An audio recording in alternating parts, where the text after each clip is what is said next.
The opinions expressed on this program are solely those of its hosts, guests, or callers, and do not necessarily represent the opinions of WTBR-FM, its management, other producers, or sponsors. Welcome, everybody, ladies and gentlemen, to the Bird's Eye View. I'm Jessica Lodkin, and we get to make fun of Mike Walsh, the first radio show of the new year, and he is late. We are going to give him all sorts of stuff, all sorts of problems about it. He's probably going to give some excuse about having 2 children, having a newborn at home, a wife that has to take care of the newborn, all this kinds of nonsense. We're gonna rag on him about it because he's late to the most important thing on a Thursday. That's the Bird's Eye View here on Pittsfield Community Radio, 89.7 WTBR-FM Pittsfield, 88.1 WSBR Lee. Hope everyone had a good New Year's. I was in Northampton for mine. Saw the ball raise, which really kind of weirded me out, to be honest. It was very odd. I'm not really sure why the ball goes up in Northampton. They're a little off there, They're nice. They're a little different. I guess that's kind of their thing. It wasn't bad, but I still prefer the drop, No pun intended, but the drop has a little more weight to it. So I like that. But the ball race is pretty good. There's a lot of good live music, so that was nice. Saw Callipy Jones in particular, which I really, really, really enjoyed. They were a band from I guess Western Mass, Northampton area. One member was from NoHo, one I think was from Ashfield. So, but yeah, it's been a weird couple weeks. I know we've had a show. We had a show last week. We're on a show now. There's not been a lot of sports just because of Christmas break and New Year's break. So it hasn't been many big name games or events. There was Wacona and Hoosick Valley boys basketball played on Monday, and I'd love to talk about that game, but Mike isn't here, and he was at the game with me, so it feels kind of premature to talk about it without him if he is going to show up later on. Of course, we'll get to finger wag at him. But I don't want to rehash. I don't want to talk about it now and then rehash it 20 minutes down the line or 15 minutes down the line, and make you guys sit through the whole thing again. So I'll try and hold off on that if possible. But let's see what else happened. Lee and Drury girls both played. And Drury won convincingly. And I said this, I think, last week, but I think it bears repeating because it was seen in the game against Lee, which is just they have a lot of depth. They have a lot of depth, and they have a lot of height, and that's not something they usually have. And that's going to be really, really, really valuable for the Blue Devils this year because they have 3 girls who can kind of all play center, and that means that Coach Ian Downey gets to just rotate through them, right? So if you have one center who's in foul trouble, a lot of times your defense or your height on the glass is it's hurting, and he has the ability to just kind of rotate through with Eva Moser and Addison Shepard and Elise Daly, and they all kind of give that same kind of presence on the board and someone who can go up and get offensive rebounds and put the ball back in. And so, yeah, that is really, really, really valuable for this team because the shooting is coming. It's not there yet, but, and this is what I'm talking about with depth, they have a lot of kids who are smaller, a lot of guards who can shoot, and, as the shot develops further in the season, they're going to, that's a team that can work inside or can work outside. And that's going to be really, really, really tough. And Lee, I think Lee is going to be a decent team. They're just young. And they're looking to take that next step, and they're not quite on Drury's level yet. Drury's been making some playoff runs most of the last 4 or 5 years. So Lee's just not kind of there yet. Lee boys, though. Look, I kind of came into the season thinking they might be able to make some noise, and they are 4-1. It's the best start in a decade for them. That's according to Dylan Thompson, who wrote that in the Eagle. And it's not hard to believe, to be honest. It's their best start in a decade. I should clarify that. 4-1. They just have more depth. They have more guys who can handle the ball. Joey Abderhalden and Ben Kelly, they're shooting lights out from 3. Amari Smith is kind of a good defensive stopper who can also slash. I think they just have some belief in them, and confidence goes a long way, because that's a program that's been on really hard times for a long time, which it's odd when you think about it, right? Because that football team is so good, and you think some of those kids would just go over to the basketball court and the success would translate, and it hasn't. And now it seems like they're finally starting to get somewhere. Beat Hampshire, which has generally been one of the better teams in their league. And last year, Hampshire and Lee played a couple of really close games, really chippy physical games. So for Lee to get that win, I think is a pretty good sign that they might be able to make some noise in their league, if not make the playoffs. So that's really good to see for the Wildcats. Over in the city schools, I did see something incredible. I guess I have to say that last Friday, so the Friday before New Year's, I saw the Wacona girls beat Palmer 65-9. That was truly, that's one of those things, I don't know if I'll ever see that again. 65-9 in a high school basketball game. It was 42-2 at halftime. It was just a beatdown. And this is a Palmer team that made the Final Four in the States last season. I'm pretty sure they lost, everybody. And so maybe you can't judge them by that Final Four run just because they had a bunch of seniors who all graduated who led the team, and now they have a bunch of young kids. And to be fair, it did seem like that. Watching the game, a lot of kids looked very, very young out there. But even still, they didn't crack double digits. And that was something else. And Wacona, there's been a lot of girls teams this year that, as I've seen them just to start the season, some added height. I just said about Drury. Lee has Mika Diller, who's got some good size. I think Lennox has a couple of girls who got good size. But we kind of knew about them, but Drury gained some.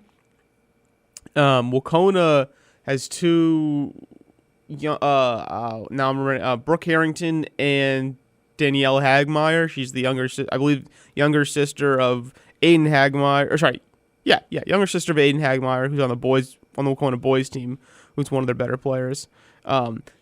They both have some serious size inside, and they look like they're going to step into good roles at the center power forward spot.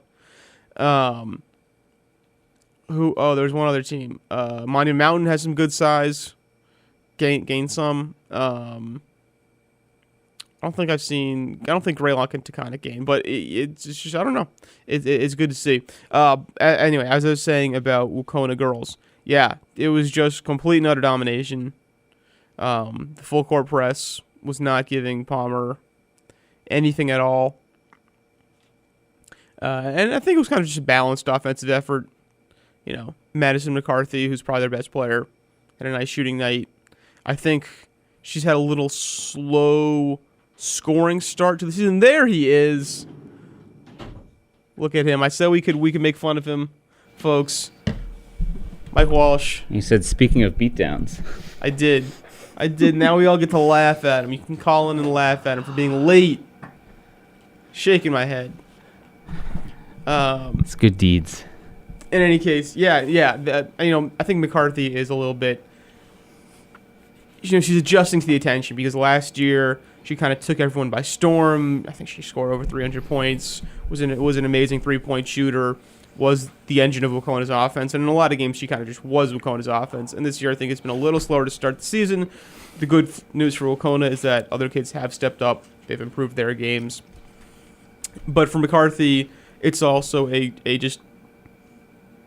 instance where the defense is giving her way more attention. And I think she's both adjusting to that, and I also think that has helped Wacona's players say, hey, well, that gives us openings, right? Gives you room to drive, gives you room to shoot, because everyone's focusing on her. And there was actually one very funny moment at just before halftime, I guess, where it was an baseline inbounds play for Wacona, and there's this. I hear a Palmer girl talk to another Palmer girl going, "Watch her, watch her, watch her," and Madison McCarthy just pops out because the girl did not watch her, and she had a wide open 3-pointer and drained it. So she is still that good. She is just getting used to some of that extra attention. Well, okay, we got a few more minutes before we can take a break, even though Mike has interrupted the flow here. I didn't mean to. You were killing it. I was listening on the drive in. Well, thank you. That's fine. I was going to hold off on Wacona Hoosick Boys. Yeah, we can do that after the break. Yeah, That's we fine. can do that after the break. What'd you do? How was your New Year's? My New Year's was good. I was telling the people. I was in Northampton, and I was very perturbed because in Northampton, they have a ball. Is your first time going out in Northampton? No. No, okay. You've been out. Oh, I guess you went to UMass. So you probably I went to UMass. My first true night on the town in Northampton, I guess. Okay. But I was very perturbed because there is a ball in Northampton, but the ball... Oh, it drops? It does not drop. It raises. Drop. Oh. It's on a spin. Yeah, I put a picture on Twitter because the ball is just at the bottom of the spire on top of Northampton Hotel. And I was just this is... First night know-how. This is weird. At first I was like, are they just lazy and they'll raise it and then drop it? And it's no, apparently they just raise it. And so Tower of Terror style. Yeah, it's not bad. It doesn't have the same gravity as the drop. I prefer the drop. Is what I'm saying. I prefer the drop. It's more if you're counting down to something, you should be lowering something in general. It's still 10 seconds to midnight. 10. Everyone goes 9, 8, 7. Yeah, it's not like we just did 1, 2, 3, 4. Interesting. But so Northampton. But you know what? It was a good time. Yeah. There's a lot of live music venues just spread all around downtown, so you could just walk around to various. Said Calliope Jones. I was digging them because I saw them at I think it was the Lutheran. It's whatever the church right next to the Urban Outfitters. Are we in Northampton still? Yeah, okay. Northampton. Yeah, in Northampton. No, I don't know. Super well. Beyond local burger. Somewhat I say famously, if you're around Northampton, it's famous because there's an Urban Outfitters just randomly put in this old bank right next to a church. Oh, okay. And it's just a very weird, why is the store familiar. here? Mm-hmm. Especially Urban Outfitters of all places. I did a Christmas shopping trip out there a few years ago that I do remember. I think walking by that. I was down not this year, but I was down the Cape once for New Year's Eve, and first night Chatham drops a cod. A big light up cod. They have a crane kind of hanging over the bay, and they lower that. That's actually really fun. Speaking of unique really, New Year's Eve's activities, went to Fitzwilly's, which was pretty good. That's some very nice pot stickers. I was devastated though because they had on the menu a short rib grilled cheese that sounded sensational, and I asked for it, and the waitress goes, we're out of short rib. Oh no! So that was very disappointing. Got the chicken bacon ranch, which was good.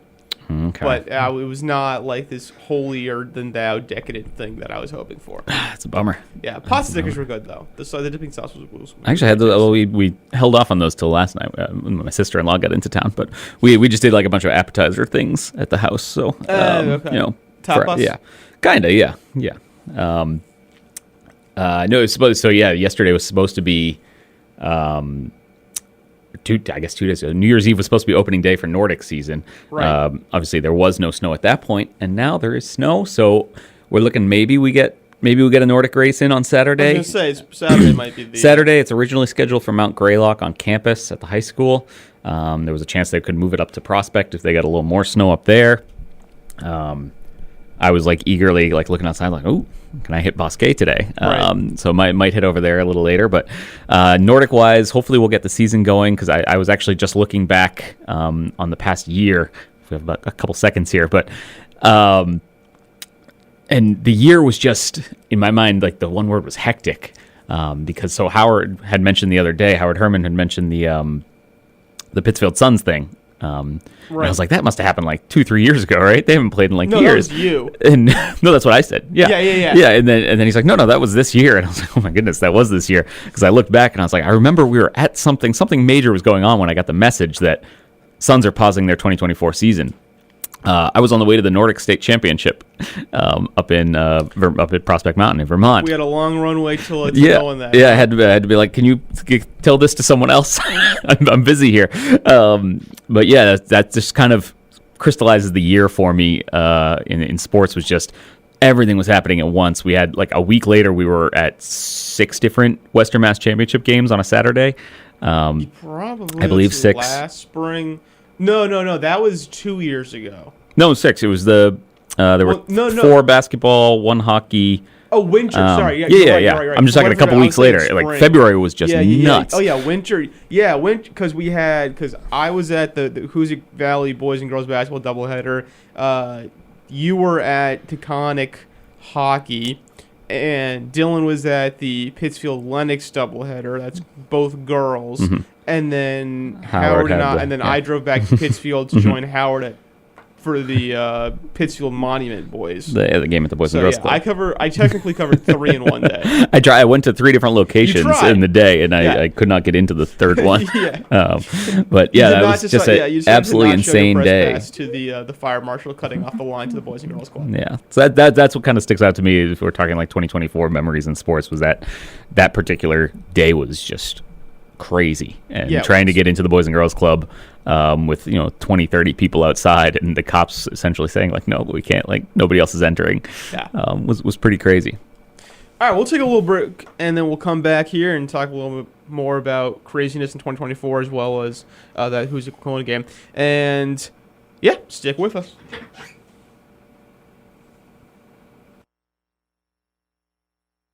People tune in to hear the latest music. That's definitely not us. People tune in to hear political pundits expound on politics. No, that's not us. How about people tune in to hear entertaining stories, jokes, odd topics, and laughter? Oh, yeah, that's us. That's Stuff. Tune in every Thursday morning at 8:30 to listen to the latest Stuff with Bev Prentice and Lynn Arsenault on 89.7 WTBR-FM. Help children and families struggling with mental health and behavioral issues get the treatment they need by booking an equine-assisted team building session for your organization at Berkshire Horseworks. All proceeds go directly toward funding programming for those at risk. Call Berkshire Horseworks at 413-698-3700 or visit our website, berkshirehorseworks.org. Support for this public service announcement comes from Berkshire Community College and Park Square Productions. How about this one? No, not that one. Hello, everyone. Welcome back. Bird's Eye View here on 89.7 WTBR-FM, 88.1 WSBR Lee. Jesse, and I am joined by Mike this time around, so when we come back, as we came back just now, Mike Walsh is in the building with us. I did want to say, craziness, just to finish off that last, what we were talking about, craziness in 2024. Yeah, I that kind of got forgotten, I think, to me, just because so long ago. Well, there's that, but the spring Western Mass Finals was also incredibly hectic, and it was incredibly hectic with the softball finals being delayed for no reason. And you remember that? Because originally I was going to go to a softball game the same day every other baseball game was being held. Okay. And then those got pushed back for whatever reason because Westfield State decided to say, ha, have fun. Right, okay. And so then that led. So then I was conflict, at Drury McCann Western Mass Final. You were at Wacona Pittsfield Western Mass Final. Those are both baseball. Oh my goodness, that was this year. Yeah, you're right. That was at Wacona Park. Dylan and Caitlin were both at lacrosse finals. And that was 4 games in one day, and it could have been 5 if the softball hadn't been delayed. Right. Okay. Holy cow. Because, I do recall. Yes, I do recall that now. Yes, and Pittsfield baseball's run obviously was kind of a huge highlight of the year. Yep. Getting to go out to Polar Park. Had a pretty good run, too. Mm-hmm. The track stuff for me personally was just kind of a hectic cover to be out for kind of a 2 days spread out, and it seemed like Mount Greylock was just kind of they had someone in contention to win everything on both boys and girls sides. So you're just kind of bouncing between discus field, javelin throw, back to the track, look over at the high jump. There's Chase Hoey and Lily Haskins-Vaughn from Monument kind of duking you have like it out. 40 kids on a team, and you don't have to care if someone's in 7th grade or 12th grade. It kind of helps. But that was they won. That was obviously it started in the fall with the volleyball team. Now we're in 2 years ago now, but the Greylock girls. They had a crazy threesome trifecta there. They won state titles in 3 different sports in 3 different seasons, which was pretty incredible. Which was kind of nuts. Because as I said later that day that the Suns decided to not play in the makeshift Wacona Park. Mount Greylock girls won a Nordic state title. Yeah, just kind of adding to the cluster of the year. All right, let's talk about the game because we had one really good game this past Monday. It was kind of a really good game that was a really bad game. It was between the Hoosick Valley and Wacona boys. Hoosick won 72-60 in double overtime. It was.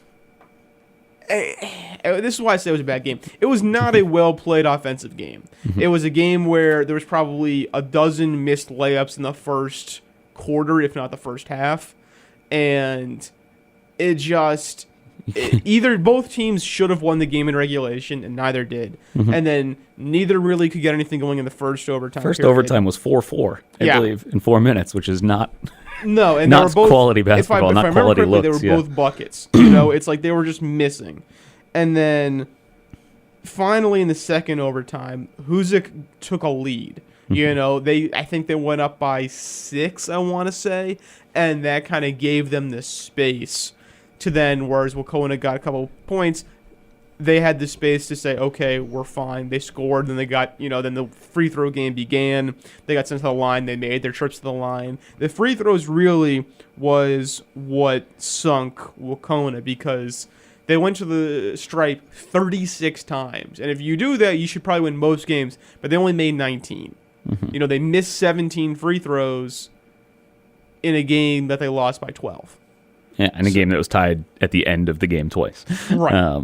One here, one there wins you the game.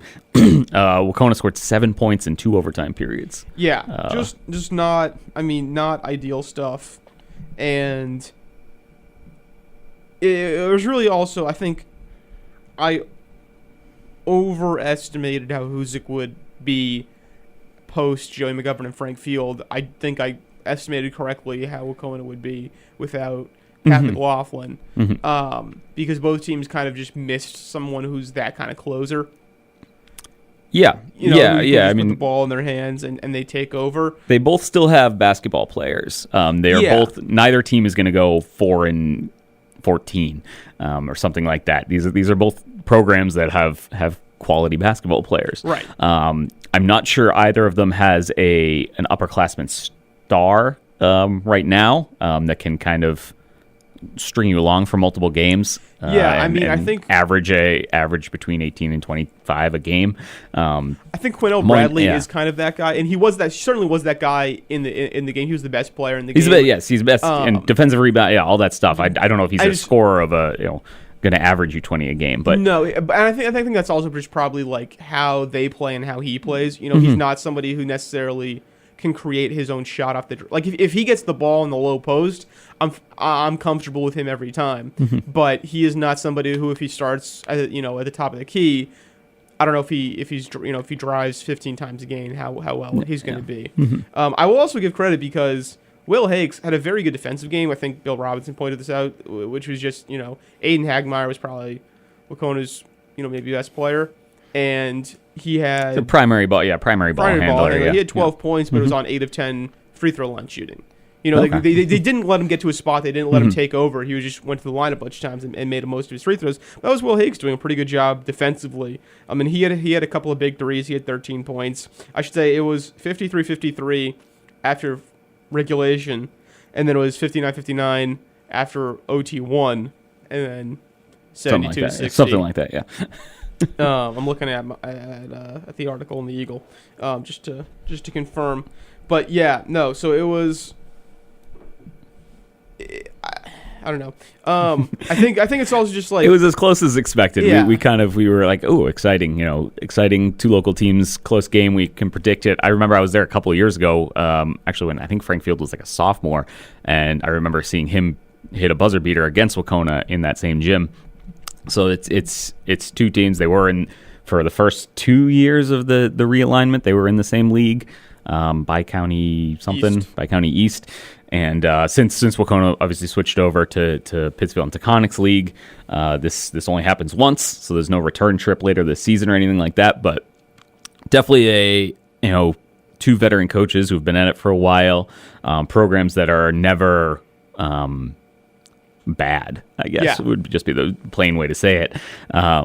So we kind of expected it would be a close game going in. It was also a good chance to just see both teams because we had a lot of questions regarding both of them. I think we had just seen Wacona. Wacona lost to Westfield. But our first time checking out Hoosick this year, and both teams that should be kind of in the mix if some things go right. Teams that could make noise late, but both teams that need work, need seasoning, and but have I think. I guess promising futures would be the simple way to put it. Yeah, I think neither of these teams is overly veteran. Yeah, they have different, not question marks, but things to work on in season that they have to do to become, take that next step. I think for Wacona, it's they don't have a go-to scorer, and they don't have anyone who's truly. It seems like I want the ball in my hand. I'm a killer. I'm going to go get it every time. And that's kind of an issue because when you get down to these crunch time, overtime moments, you need somebody who you can give the ball to. And even if they miss, they're going to do something good. They're going to drive and get to the center of the free throw line. And there's a lot of tentativeness. There's a lot of hesitancy. Draw attention, yeah. Yeah, and so they need some of those guys to develop into that, or to gain that kind of just mental state of I'm going to do this, and even if I miss, that's okay because somebody is, and I'm creating. You can pass it around 18 times, but someone needs to take the shot, and someone needs to have the gumption to just be like, I'm the shooter. And on Hoosick, I think they have a few kids like that. Aiden Wicks, Trevor Moynihan, Quinnell Bradley. They're all very comfortable in that role. They have willing shooters just haven't had to get their own shot yet. Right. Just because creation was happening elsewhere, they were getting those shots. Now they kind of have to do it themselves, and they're willing to. It's just an ability question right now. I think they're also just young. Control, yeah. They're younger than Wacona because they have a lot of sophomores in the rotation. Yeah, I think what wound up being play of the game was the Bradley kind of putback, right? Yeah. And that came off Moynihan. Trey Moynihan was creating his own shot, but it wound up being kind of an off-balance reverse layup that Moynihan's the freshman. Quite honestly didn't have much of a chance of going in. Right. But Bradley was obviously there, and that's good in that Moynihan shows that he's the guy. I'm the guy. I'm taking this. And it's just a seasoning, ability, strength, all that stuff will come in time. But having the attitude to do it is a huge plus moving forward for a kid that young. Right. That and also who needs some size. They don't have a ton of height. No, yeah, they were. It's when Quanell's not out there, which I think I showed up.